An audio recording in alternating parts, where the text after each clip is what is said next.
నమస్కారం వార్తలకు స్వాగతం. ముందుగా ముఖ్యాంశాలు.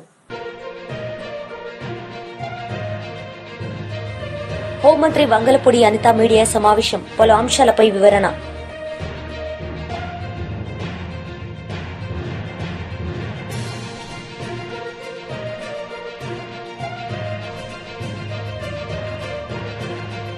BRS leader Dasoju Shravan Kumar media సమావేశం, పలు అంశాలపై వివరణ.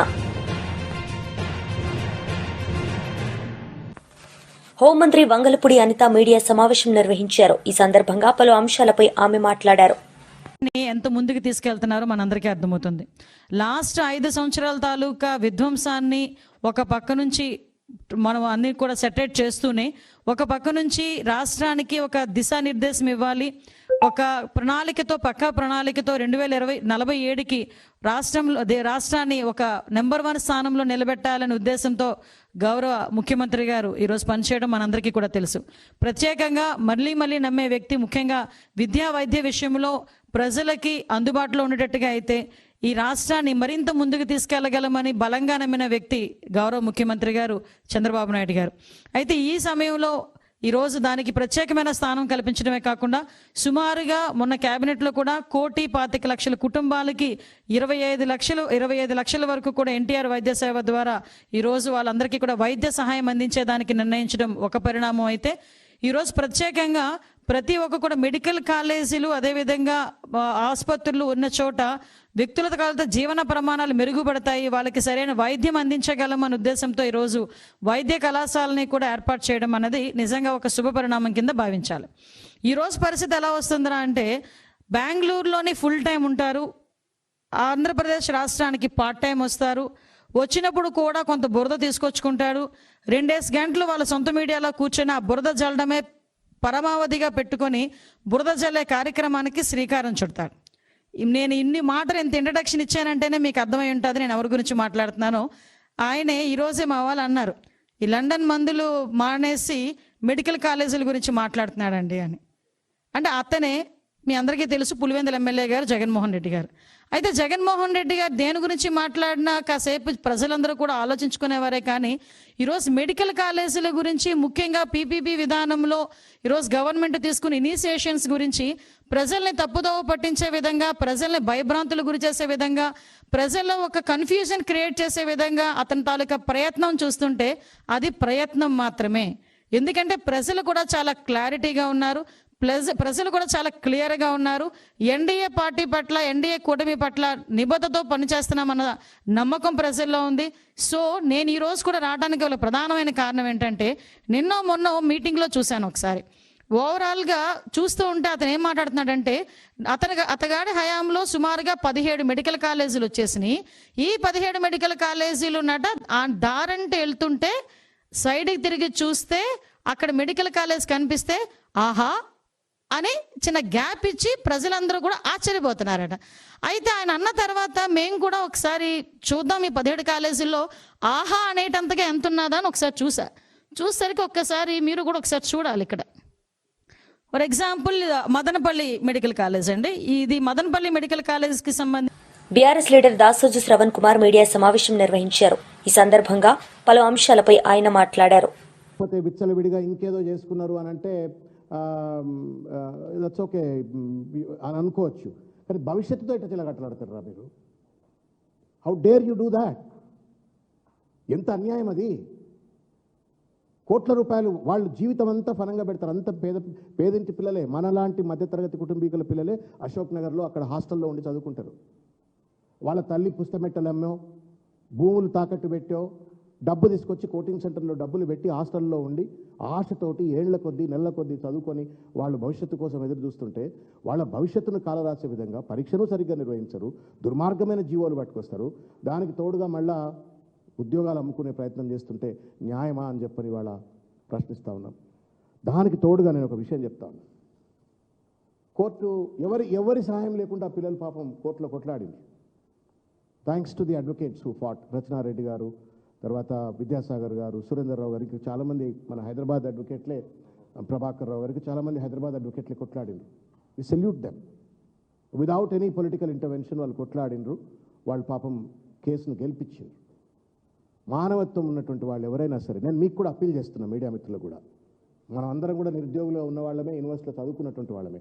ఒకసారి ఆ జడ్జ్మెంట్ కాపీని మీరు చదవండి.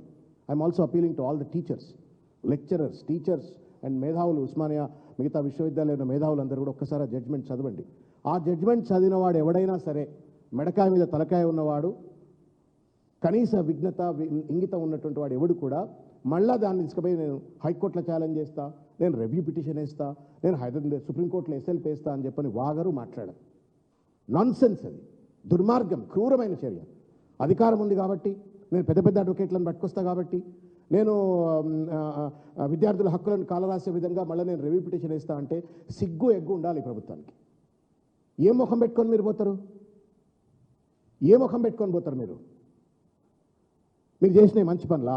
నేను ఒక్కసారి మీకు ఇది రేవంత్ రెడ్డి గారికి ఒక లేఖ రాయాలని చెప్పని మేమందరం విద్యార్థి నాయకులు, తర్వాత రవీంద్రరావు గారు, మేమందరం కూడా లేఖ రాయాలని చెప్పని రేవంత్ రెడ్డి గారికి లేఖ రాస్తున్నాం. మేము రేవంత్ రెడ్డి గారికి అప్పీల్ చేస్తున్నాం. దయచేసి రేవంత్ రెడ్డి గారు, ఇది రాజకీయ సమస్య కాదు, లక్షల మంది విద్యార్థుల భవిష్యత్తుకు సంబంధించింది, ప్రజాస్వామిక సంప్రదాయాలకు విలువలకు సంబంధించింది, పరిపాలనా పద్ధతులకు సంబంధించింది. ఈ విద్యార్థులకు, ఈ నిరుద్యోగులకు గనక ప్రభుత్వం పైన, పరిపాలన తీరులపైన నమ్మకం పోయినట్టయితే, కోర్టులపై, రాజ్యాంగం పైన నమ్మకం పోయినట్టయితే, కోర్టులు తీర్పిస్తే కూడా ఈ ప్రభుత్వాలు బేఖాతరు చేస్తాయి అనేటువంటి ఒక భావన గనక కలిగినట్టయితే నువ్వు వాళ్ళను తీవ్రవాదులుగా మార్చినట్టే. Today they fought legally, tomorrow they will fight in a different manner. You're pushing them to the wall. పిల్లిని కూడా రూమ్లో వేసి కొడితే ఎట్లయితే తిరగబడుతుందో ఆ పిల్లలు కూడా రేపు తిరగబడేటువంటి ప్రమాదం ఏర్పడుతుంది. కోర్టులో కొట్లాడి ప్రభుత్వం తప్పు చేసింది, టీజీపీఎస్సీ తప్పు చేసింది అని చెప్పిన తర్వాత కూడా సిగ్గు ఎగ్గు లేకుండా ఇవాళ మళ్ళా బుద్ధి జ్ఞానం లేదు టీజీపీఎస్సీకి, అందులో ఉన్నటువంటి పెద్దలకు మానవత్వం లేదు. They resolved it seems that we will challenge. ఏం ఛాలెంజ్ చేస్తారు? మీ బొంద ఛాలెంజ్ చేస్తారు. చదివినావా ఇందులో బుర్ర Venkatesham? Have you red this? It's a slab on your face. ముఖం బలగొట్టిండ్రు కోర్టు. అచ్చా, ఇదేమో కాన్స్టిట్యూషనల్ ఇంటర్ప్రిటేషనో లీగల్ ఇంటర్ప్రిటేషనో కాదు. ఒక్క నిమిషం. ప్రాసెస్ గ్యాప్స్ ఇవి,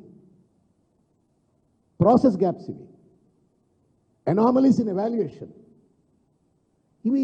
దీంట్లో ఏమీ ఈ అడ్వకేట్ వస్తే ఒక ముచ్చట, ఆ అడ్వకేట్ ఒక ముచ్చట కాదు. ఇది చేసిన తప్పు స్పష్టంగా కనబడుతుంది. కనబడ్డట్టుగా వాళ్ళు రాసినారు. వాళ్ళు తప్పులు జరిగినాయని రిప్రజెంటేషన్స్ ఇస్తే బేఖాతరు చేసినారు మీరు. కోర్టు అని తప్పులు జరిగినాయని చెప్పిన తర్వాత మళ్ళీ సిగ్గు ఎగ్గు లేకుండా, బుద్ధి జ్ఞానం లేకుండా, క్రూరమైన మనస్తత్వంతో మానవత్వాన్ని విడనాడి మీ తప్పును కప్పిపుచ్చుకోవడం కోసం ఇవాళ మరి రివ్యూ పిటిషన్ ఇస్తామని చెప్పని మాట్లాడుతున్నారు. నడి రోడ్డు మీద ఉరికించి కొట్టాల వీళ్ళను. The kind of mistakes they have committed. ఒకటో రెండో మిస్టేక్స్ కావు, దాదాపు 10 రకాల మిస్టేక్స్ చేసినారు. కోర్టు జడ్జ్మెంట్లో ఒక మాట చెప్తారు. Para 369, page 192 of the judgment. The commission, while conducting the Group 1 mains examination, had not maintained transparency. పారదర్శకత లేదు, ఇంటిగ్రిటీ లేదు, acted in a biased manner and deviated their own rules. వాడు పెట్టుకున్న నిబంధనలే వాడు పాటించలేదు అని చెప్పని చెంప చెళ్ళు అనిపించినట్టుగా దీంట్లో రాసినారు. This one line is enough. Any sensible person with some wisdom to immediately cancel the exam. అది చేయకుండా మళ్ళా సిగ్గు లేకుండా ఇక మీరు సుప్రీంకోర్టుకు పోయి మీ చక్కదనాలని చెప్పుకుంటారు. ఇక రేవంత్ రెడ్డి గారి ప్రభుత్వము, టీజీపీఎస్సీ గొప్పతనం, మేము ఇంత చేసినామని చెప్పని డిఫెండ్ చేస్తారు. ఇక చేసిందే అడ్డమైన పని. ఇంకా సిగ్గు లేకుండా మళ్ళీ కోర్టులకు పోయి మీరు you want to defend this illegality, this brazen violation of your own rules.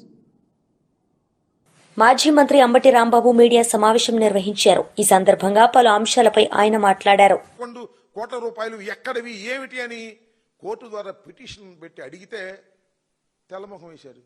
ఎక్కడో చెప్పలేనటువంటి పరిస్థితి.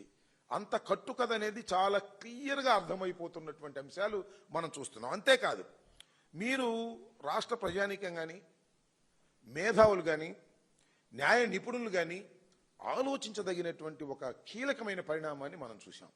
అదేంటంటే షార్ట్ షీట్ ఫైల్ చేయలేకపోయారు. ఫైల్ చేశారు, అన్ని తప్పులు దడకే. జడ్జి గారు ఇది ఏమిటి, దీని మీద కొన్ని సమాధానాలు చెప్పండి అని తిప్పి పంపిస్తే మళ్ళీ తిరిగి లేదు. ఈ నోట్లు ఎక్కడి అంటే దీనికి సమాధానం లేదు. అంటే దీన్ని బట్టి అర్థమవుతుంది ఏంటి? నేరారోపణ చేశారు కానీ దానికి సంబంధించినటువంటి ఆధారాలను సమీకరించడంలో మాత్రం పూర్తిగా సిట్ విఫలమైపోయింది. చంద్రబాబు నాయుడు గారు ఏం చెబితే అది చేసేటటువంటి పరిస్థితి. మొన్న ఈ మధ్యన మా మీద కూడా లిక్కర్ కేసులో, ట్రాన్స్పోర్ట్ కేసులో అంట, అంబటి రాంబాబు, ఆ నాగేశ్వరరావు గారి అబ్బాయి, లేకపోతే ఆ విజయేందర్ రెడ్డి, ఆ కేతిరెడ్డి వర్షం రాసేస్తున్నారు. ఎవడ మీద కోపం ఉంటే, ఎవడ ప్రెస్లో మాట్లాడితే వాడికి వీళ్ళు అంగడి తిప్పేస్తున్నారు, పడవ తిప్పేసి ఖచ్చితంగా మా ఇంటికి వచ్చేసింది అనమాట ఇన్వెస్టిగేషన్ కోసం. ఏది నాకు అర్థం కాల. ఆధారాలు లేకోకుండా కేవలం పొలిటికల్ వెండేటాతో కేసులు పెట్టి వేధించాలనేటువంటి ప్రయత్నం చేయటం చాలా దురదృష్టకరం. ఏదైనా ఒక ఇష్యూ వచ్చిందనుకో, దాన్ని డైవర్ట్ చేయడం కోసం సిట్టు విచారణకు పిలిచింది కొంతమందిని. నాకు చాలా ఆశ్చర్యం వేసింది ఏంటంటే, సిట్టు వెళ్ళి సోదాలు చేస్తుంది, లేదా దానిలో ముద్దాయిల దగ్గర నుంచి ఫోను తీసుకుంటుంది, ఆ ఫోన్లో నుంచి కొన్ని నెంబర్లు తీసుకుంటుంది, ఆ నెంబర్లోనే పిలుస్తుంటారు. చివరికి ఎలాంటి చేస్తున్నారంటే, మనం బాత్రూమ్ కడగడానికి కూడా నెంబర్ పెట్టుకుంటామే, వాళ్ళని కూడా పిలుస్తున్నారు, లేదా డ్రైవర్ని వాళ్ళని కూడా పిలుస్తున్నారు, పిలిచి వాళ్ళని విచారిస్తున్నారు. ఇంత దౌర్భాగ్యంగా ఉంది సిట్టు యొక్క విచారణ. ఇలాంటి దౌర్భాగ్యమైనటువంటి విచారణలు చేసి ఏదో ఉంది దీనిలో అనేటువంటి భావన కలిగించటం కోసం ప్రయత్నం చేస్తున్నారు తప్ప ఎక్కడా కూడా సరైనటువంటి ఆధారాలు సేకరించటంలో పూర్తిగా విఫలమైపోయినటువంటి ఈ స్పెషల్ ఇన్వెస్టిగేషన్ టీముని ఏమనాలో అర్థం కానటువంటి పరిస్థితి కనిపిస్తూ ఉంది. ఈ రాష్ట్రంలో ఎరువులు లేవు. ఇవాళ ఎరువులు లేక గందరగోళ పడుతుంటే రాష్ట్ర ప్రజానీకం, రైతాంగం ఎక్కడైనా సరే తెలుగుదేశం వాళ్ళు కనపడితే, అసలు మీరు మాకు ఎరువులు సప్లై చేయలేకపోతున్నారు, రైతులు తిరగబడతా ఉంటే మధ్యలో తీసుకొచ్చి ఈ సిట్ ఇన్వెస్టిగేషన్ గురించి మాట్లాడేటటువంటి పరిస్థితి చేస్తారు. ఈ సిట్ ఇన్వెస్టిగేషన్లో ఇద్దరు ప్రధానమైనటువంటి ఇన్వెస్టిగేటర్స్ ఉన్నారు. వాళ్ళు ఎవరంటే, ఒకటి ఆంధ్రజ్యోతి, రెండు ఈనాడు. ఫ్రంట్ పేజీలు రాసేస్తారు. ఏయో దొరికాయి, ఏదో గందరగోళం అయిపోయింది, కీలకమైన ఆధారాలు దొరికాయి, డబ్బులు దొరికాయి, గాడిద గుడ్డు దొరికాయి, ఇవన్నీ కథలు రాస్తారు. BJP leader Boora Narsaiah Goud media సమావేశం నిర్వహించారు. ఈ సందర్భంగా పలు అంశాలపై ఆయన మాట్లాడారు. 2011 నుంచి తెలంగాణ వచ్చింది కానీ తెలంగాణ గ్రూప్ 1లో నియామకాలు జరగలేదు. గత ప్రభుత్వం 10 సంవత్సరాలు పాలించింది. కేసీఆర్ గారి ప్రభుత్వం 10 సంవత్సరాలు పాలిస్తే ఒక్క ఎగ్జామ్ మాత్రమే పెట్టి, ఎందుకంటే తెలంగాణ వచ్చింది కూడా నీళ్లు నిధులు నియామకాలు, ఒక్క ఎగ్జామ్ పెట్టి, ఆ ఒక్క ఎగ్జామ్ కూడా పేపర్లు పుట్నాలకు బఠానీలకు అమ్ముకున్నట్లు విచ్చలవిడిగా అమ్ముకొని మొత్తం తెలంగాణ పబ్లిక్ సర్వీస్ కమిషన్ను ఒక ట్యాంక్ బండ్ మీద బఠానాలు అమ్ముకునే సంస్థలాగా, వ్యాపారులాగా దాన్ని తయారు చేయడం జరిగింది. ఆ ఎగ్జామ్ రద్దు అయింది. దాని తర్వాత ఆ యొక్క ప్రభుత్వ వైఫల్యాల మీద కోపం ఉన్నటువంటి యావత్ యువత, నిరుద్యోగులు రేవంత్ అన్న అని ఈ కళ్ళబొల్లి కబర్లు విని 2 లక్షల ఉద్యోగాలు ఒక ఫస్ట్ ఇయర్లోనే అమలు చేస్తామని నమ్మించి మోసం చేసినటువంటి వ్యక్తి కాంగ్రెస్ ప్రభుత్వం, రేవంత్ రెడ్డి గారు. ఈరోజు 21 నెలలు అవుతుంది కాంగ్రెస్ ప్రభుత్వం వచ్చింది. వారిచ్చిన హామీ ప్రకారము వితిన్ 1 ఇయర్లో ఫుల్ఫిల్ చేస్తామని ఎగ్జామ్ కండక్ట్ చేశారు. కానీ దురదృష్టవశాత్తు మొత్తము సెంటర్లనే అమ్ముకున్నారు. ఎగ్జామినేషన్ సెంటర్లనే కాంగ్రెస్ నాయకులు, వాళ్ళ తాబేదారులు, లేకుంటే వాళ్ళ కనుసన్నులలో నడిచే కోచింగ్ సెంటర్లు, ఎగ్జామ్ సెంటర్లనే అమ్ముకున్నారు. హైకోర్టు కూడా తప్పుపట్టింది. ఒకటే ఎగ్జామ్ దాంట్లో, ఒకటే ఎగ్జామినేషన్ సెంటర్లో అనేక మందికి ర్యాంకులు కావటం, అనేక మంది సెలెక్ట్ కావటం, అనేక మందికి ఒకటే విధంగా మార్కులు రావటం 100% ఇది unrecognised mass copying, mass managing అయింది. ఈ ఎగ్జామ్ని రద్దు చేయమని హైకోర్టు ఈ ఎగ్జామ్ని రద్దు చేస్తూ ప్రభుత్వానికి సలహా ఇచ్చింది. కానీ దురదృష్టవశాత్తు రేవంత్ రెడ్డి గారు నోన్ ఫర్ డైవర్షన్ పాలిటిక్స్. ఈరోజు డైవర్షన్ పాలిటిక్స్ చేస్తూ ఉద్యోగులని మోసం చేస్తూ దాన్ని వెంటనే ఎగ్జామ్ ఏర్పాటు చేయడానికి ఎమ్మెల్యే వర్లకుమార్ రాజా మీడియా సమావేశం నిర్వహించారు. ఈ సందర్భంగా పలు అంశాలపై ఆయన మాట్లాడారు. అద్భుతమైన కార్యక్రమాలు తప్ప చెప్పండి జగన్ రెడ్డి గారని నేను సూటిగా ప్రశ్నిస్తున్నా. అన్నం పెట్టే అన్నా క్యాంటీన్ పునఃప్రారంభించాం. ఆ జానేడు కడప నింపడానికి 5 రూపాయలకే బ్రహ్మాండమైన భోజనం పెడుతున్నాం. ఇది తప్ప జగన్ రెడ్డి గారు సమాధానం చెప్పాలి మీరు. వీటన్నిటితో పాటు ఈరోజు గ్యాస్ బండ 100 రూపాయలు పెరిగినా 50 రూపాయలు తగ్గిన మహిళా లోకం ఆంధ్ర రాష్ట్రంలో మహిళలు ఎటువంటి బాధాబందీ లేకుండా ప్రశాంతంగా ఉన్నారు. ఎందుకనంటే సంవత్సరానికి 3 గ్యాస్ బండలు దీపం పథకం ద్వారా ముఖ్యమంత్రి గారు అందిస్తున్నారు. దీంట్లో తప్పే ఉంది జగన్ రెడ్డి గారు అని నేను ప్రశ్నిస్తున్నా. వీటన్నిటితో పాటు ఏదైతే శ్రీశక్తి ఉచిత బస్సు ప్రయాణం ఉందో, శ్రీశక్తి మహిళలకి ఉచిత బస్సు ప్రయాణం ఈరోజు మధ్యతరగతి పేదరికం ఉన్న కుటుంబాల్లో చెల్లి కాలేజీలో దింపమంటే ఎవరి పనులు వాళ్ళు బిజీగా ఉండి అప్పుడప్పుడు ఆ అన్న కుదరదంటాడు. లేకపోతే తల్లిని మార్కెట్కి వెళ్ళాలంటే ఆ ఇంట్లో ఉన్న పరిస్థితులు బట్టి నువ్వు వెళ్ళి ఒక్కదానివే అంటారు. ఇలాంటి పరిస్థితులు ఉంటాయి కొన్ని కుటుంబాల్లో. కానీ ఈరోజు రాష్ట్రంలో ఉదయం లేచినప్పటి నుంచి రాత్రి వరకు ఫుల్ ట్యాంక్ డీజిల్తో ఒక డ్రైవర్ని ఒక కండక్టర్కి జీతాలు ఇస్తూ ఫ్రీగా రాష్ట్రంలో బస్సులు తిప్పుతున్నారు ముఖ్యమంత్రి చంద్రబాబు గారు. శ్రీశక్తి కోసం, మహిళల కోసం, మహిళల్ని మహాశక్తిగా మార్చడం కోసం ఉచిత బస్సు ప్రయాణం. దీంట్లో తప్పే ఉంది జగన్ రెడ్డి గారు. ఇది కూడా తప్పేనా అని నేను ప్రశ్నిస్తున్నా. వీటన్నిటితో పాటు అన్నదాత సుఖీభవ, అన్నదాతను ఆదుకుంటున్నాం. సాగు కాలువలు, మురుగు కాలువలు అభివృద్ధి చేస్తున్నాం. నీటి సంఘాలను వేసుకున్నాం. రైతుల్ని భాగస్వాములు వేసాం. పిఎస్సిఎస్ని 3 మెన్ కమిటీ వేశాం. ఏదైతే అన్నదాత సుఖీభవ అందించాం, ఈరోజు అన్ని సమస్యలు పరిష్కరిస్తూ ధాన్యం డబ్బులు 24 గంటల్లోనే అందిస్తున్న చరిత్ర ఈ సుపరిపాలనలో చూస్తుంటే దీంట్లో తప్పే ఉంది జగన్ రెడ్డి గారు నేను సూటిగా ప్రశ్నిస్తున్నా. ఇటీవల మా యువనేత అద్భుతమైన ట్రాన్స్ఫర్మేషన్, క్రమశిక్షణకి మారుపేరు, పట్టుదలకి పెట్టింది పేరు యువనేత లోకేష్ బాబు గారు.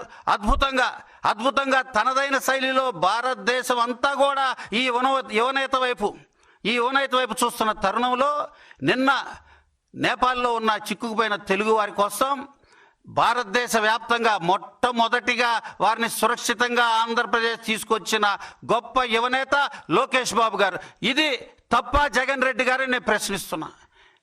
ఇన్ని అద్భుతమైన కార్యక్రమాలు చేస్తూ ఈరోజు P4 ముఖ్యమంత్రి చంద్రబాబు గారి మానస పుత్రిక P4, ఆ P4ను కూడా తప్పు పెడుతున్నారు జగన్ రెడ్డి. ఫ్రస్ట్రేషన్లో పిచ్చి పరాకాష్ఠకి చేరిపోయావు. P4 కూడా తప్పేనా అని నేను ప్రశ్నిస్తున్నా. ఇన్ని సూపర్ 6 కార్యక్రమాలు చేస్తూ P4 అనే నూతన పథకం, నూతన అధ్యాయం చీకటమైపోతున్న పేదవాడి జీవితంలో వెలుగు నింపడానికి పెట్టిన P4 కూడా తప్పు పడుతున్నారా జగన్ రెడ్డి గారు అని నేను ప్రశ్నిస్తున్నా. మా పామర్ నియోజకవర్గంలో ఒక ఉదాహరణ చెబుతా. ఒక లారీ డ్రైవర్ బయలుదేరాడు, పంజాబ్ వెళ్ళాడు, ఏమైందో తెలియదు, అక్కడ చనిపోయాడు. ఒక లారీ డ్రైవర్ మా పామర్ నుంచి బయలుదేరి పంజాబ్లో చనిపోయాడు. అక్కడ ఆ లారీ ఓనరు, అక్కడ అధికారులు అక్కడే ఖననం చేస్తామంటారు. కుటుంబ సభ్యులందరూ కూడా అర్ధరాత్రి పూట నాకు ఫోన్ చేసి పాపం అందరూ కూడా శోక సముద్రంలో బాధపడుతున్నారు. వారి కోసం చంద్రబాబు గారు పెట్టిన P4 నాకు గుర్తొచ్చింది. అర్ధరాత్రి 11 గంటలకి మరి ఆ కుటుంబంలో ఎవరు వెళ్తారా అని సెలెక్ట్ చేసి 2 విమాన టికెట్లు వేసి పంజాబ్ పంపించడం జరిగింది. అక్కడి నుంచి అంబులెన్స్ కట్టి ఆ అంబులెన్స్ ద్వారా మాజీ మంత్రి కాకాని గోవర్ధన్ మీడియా సమావేశం నిర్వహించారు. ఈ సందర్భంగా పలు అంశాలపై ఆయన మాట్లాడారు. కొనుగోలు కేంద్రం ఈ రోజుకి ప్రారంభించారా? ధాన్యం దిగుబడి ప్రారంభమై 12 రోజులు, దాదాపుగా 2 వారాలు. మరో 2 వారాల్లో నెల్లూరు జిల్లాకు సంబంధించినటువంటి కోతలన్నీ పూర్తయిపోతాయి. అటువంటి నేపథ్యంలో, అటువంటి పరిస్థితుల్లో మీరు ఈరోజు ధాన్యంకు సంబంధించినటువంటి కొనుగోలు కేంద్రాలు ఏర్పాటు చేయకుండా రైతుల నడ్డి విరుస్తుంటే, రైతుల పాపం నష్టపోతుంటే, ఒక పక్క యూరియా దొరక్క రైతులు పంట పండించుకోలేనటువంటి దౌర్భాగ్య పరిస్థితులు, పండించుకున్నటువంటి పంటకి గిట్టుబాటు ధర లేక ఈరోజు బోరుమని విలపించేటువంటి పరిస్థితి, మన పక్క రైతుల గోడు పట్టించుకునేటువంటి ఈ చంద్రబాబు నాయుడు ప్రభుత్వంలో నువ్వు ఒక వ్యవసాయ శాఖ మంత్రిగా అసలు నోరెత్తి మాట్లాడేటువంటి అర్హత నీకుందా? జగన్మోహన్ రెడ్డి గారి పేరు ఉచ్చరించేటువంటి స్థాయి నీకుందా? ఎందుకంటున్నావు? నేను నిన్ను సూటిగా అడిగాం, ఇప్పటికి 3 సార్లు అడిగాం. ఏమని? మీ పాలనలో ఒక జనరల్ మేనేజర్గా ఉన్నటువంటి వ్యక్తి ఏపీ ఆగ్రోస్కు సంబంధించి మంత్రి కార్యాలయం నన్ను మధ్యవర్తిగా ఏదైతే ధాన్యానికి యంత్రాలకు సంబంధించినటువంటి సరఫరా చేస్తారో వాళ్ళకి మంత్రికి మధ్య మీడియేషన్ చేయమనింది, మధ్యవర్తిత్వం వహించమనింది. నాసిరకం సామాన్లు తెస్తే వాటిల్ని మంచివని చెప్పి వాళ్ళకి అదనంగా డబ్బులు ఇప్పించి ఆ డబ్బులు రూట్ చేసి మంత్రికి ఆమ్యామ్యాన్ని సమర్పించడానికి నన్ను మధ్యవర్తిగా వాడుకోవడానికి ప్రయత్నం చేస్తే నేను దానిని ఒప్పుకోకపోతే, నా ఆత్మ మనస్సాక్షి అంగీకరించకపోతే నేను వద్దు అని చెప్తే నన్ను మార్చారు అని చెప్పి లెటర్ రాశారు. దానికి ఏమి సమాధానం చెప్తావు నువ్వు? ఏమి సమాధానం చెప్పగలవు? కాబట్టి అటువంటి ఒక నీచమైనటువంటి స్థితిలో ప్రభుత్వాన్ని నడుపుతున్నటువంటి మీరు ఈరోజు జగన్మోహన్ రెడ్డి గారిని గురించి విమర్శించడం కాదు. మీరు ఒకటే గుర్తుంచుకోండి, జగన్మోహన్ రెడ్డి గారిని మేము విమర్శించడం అంటే ఆకాశం మీద ఉమ్మేస్తే మీ ముఖాన పడుతుంది అనేటువంటి విషయాన్ని గుర్తుంచుకోండి. అంతే తప్ప ఏదో నువ్వు మాట్లాడాలా, చంద్రబాబు నాయుడు కేబినెట్ సమావేశంలో మీరు జగన్మోహన్ రెడ్డి గారిని తిప్పికొట్టలేదు కాబట్టి సమర్థవంతంగా అంటే మీరు ఏదైనా సబ్జెక్ట్ ఉంటే మాట్లాడండి, సబ్జెక్ట్ మీద మాట్లాడండి. అంతే తప్ప మీరు అట్ట చేశారు, మీరు ఇట్ట చేశారు, మేము బ్రహ్మాండంగా ఇస్తున్నాం రైతులకు సంబంధించి నోరా ఇంకేదన్నానా? మనం నువ్వే కూసావు ఏమని? క్యూ లైన్లో బఫే పోతే భోజనం క్యూ లైన్లో తినరా, రైతులు క్యూలో తెచ్చుకుంటే తప్పేందన్న. ఏ రోజైనా మా ప్రభుత్వంలో క్యూలో నిలబడి రైతులు యూరియాకి ఇంత అవస్థలు పడ్డారా? ధాన్యం కొనుగోలు ఈ విధంగా ఇబ్బందులు పడ్డాయా?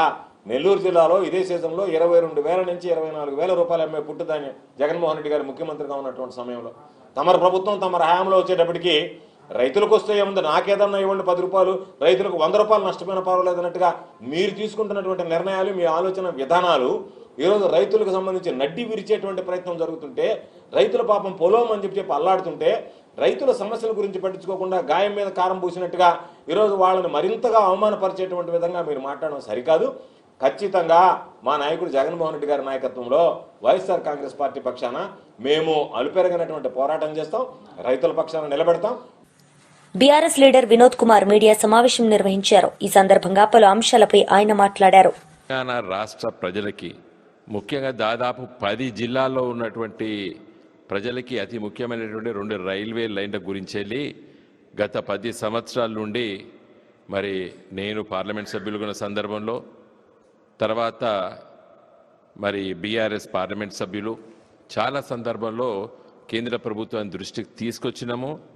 వాటిని సర్వే అదేవిధంగా డిపిఆర్ కూడా చేపించడం జరిగింది. అవి 2 లైన్లు మీకు తెలుసు. మన ఆదిలాబాద్ జిల్లా, తెలంగాణలో ఆదిలాబాద్ జిల్లా ఉత్తరాన ఉంటుంది. ఆదిలాబాద్కి రైల్లో వెళ్ళాలంటే మన సికింద్రాబాద్ నుండి బయలుదేరి నిజామాబాద్కి వెళ్ళి మళ్ళీ మహారాష్ట్రలోకి వెళ్ళి మహారాష్ట్ర నుండి మళ్ళీ ఆదిలాబాద్కి పోతుంది రైలు. ఇది ఎప్పుడో నైజాం సర్కార్ ఉన్నప్పుడు మరి ఉన్నటువంటి రైల్వే లైన్. అరే ఇది కరెక్ట్ కాదు కదా. మన ఆదిలాబాద్ జిల్లా హైదరాబాద్ రావాలంటే మహారాష్ట్రకు వెళ్ళి మహారాష్ట్ర నుండి మళ్ళీ మన దాంట్లో అడుగు పెట్టాలి. ఇది కరెక్ట్గా లేదని చెప్పి మేము అప్పుడు ఎంపీలమందరం కూడా కేసీఆర్ గారి సూచన మేరకు ప్రయత్నం చేసాం. మరి అప్పుడు నగేష్ కూడా ఎంపీ ఉండే, ఇప్పుడు బీజేపీ ఎంపీ అండ్ ఇప్పుడు ఆదిలాబాద్ ఎంపీ, ఇప్పుడు ప్రస్తుతం బీజేపీ ఎంపీ వారు. అప్పుడు మా గులాబీ జెండా ఎంపీ మాతో ఉండే. మేము వెళ్ళి రైల్వే శాఖ దగ్గరికి వెళ్ళి దాన్ని మరి సర్వే చేయించినాం, డిపిఆర్ చేయించినాం. దాదాపు 137 కిలోమీటర్ల మరి అది ఆదిలాబాదు, నిర్మలు, ఆర్మూర్కి వస్తుంది. సరే, ఇంకా ఆర్మూర్ నుండి మంచిగా డైరెక్ట్గా మనకు హైదరాబాద్ దాకా రైల్వే లైన్ ఇప్పుడు ఉండనే ఉన్నది. కాబట్టి మరి ఇది వేయాలి అని చెప్పి చాలా సీరియస్గా ప్రయత్నం చేసినాము. దాని గురించి నిన్న అసలు ప్రస్తావించలేదు. ఇలా అది చర్చలో నిన్న లేదని కూడా నేను అధికారులతో కొంత మాట్లాడి కూడా తెలుసుకున్నా. ఇంకా రెండోది కరీంనగర్ నుండి కాజీపేట్కి, హుజురాబాద్ నుండి ఇది నేను ఎంపీగా ఉన్నప్పుడు సర్వే చేయించినాం. నా తర్వాత వచ్చినటువంటి మరి ప్రస్తుత ఎంపీ బండి సంజయ్ గారు, ఆయన ఇప్పుడు కేంద్ర మంత్రి కూడా, మరి వారిపైన కూడా. వార్తలు ముగించే ముందు ముఖ్యాంశాలు మరోసారి.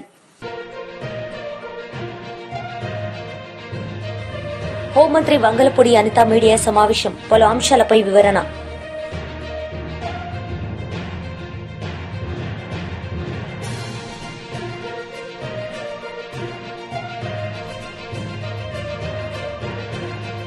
BRS leader Dasoju Shravan Kumar media సమావేశం, పలు అంశాలపై వివరణ. ఈ వార్తలు ఇంతటితో సమాప్తం. తిరిగి ప్రసారమయ్యే వార్తల్లో మళ్లీ కలుద్దాం. అంతవరకు సెలవు. నమస్తే.